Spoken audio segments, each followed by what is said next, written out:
বজাৰৰ পৰা আহিলোঁ, ডিম লৈ আনিছোঁ।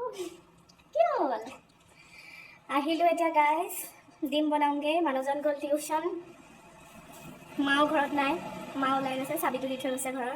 যিহেতু আমাৰ নিজৰ ঘৰত গেছ শেষ, পাবলৈ নাই, সেইটো কাৰণে মাৰ ঘৰত আহিলোঁ। এয়া ডিম দুটা বইল কৰি ভালকৈ বইল হ'বলৈ নিমখ অকণমান দি দিম।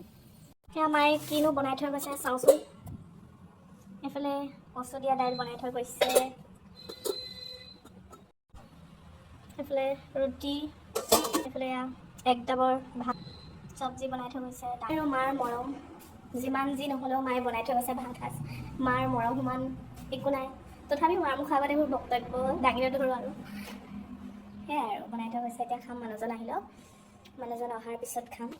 এজন আহি উপস্থিত হৈ আছে, যিহেতু আমাৰ কুকুৰ নহয়তো বাৰু, খুৰাহঁতৰ অহাৰ লগে লগে সি দৈ দৈ আহে। এতিয়া দোকানলৈ গ'লোঁ, বিস্কুট নাই, সেয়া ডিম পালোঁ দুটা, ব্ৰেড আছে, ব্ৰেডকে দিওঁ।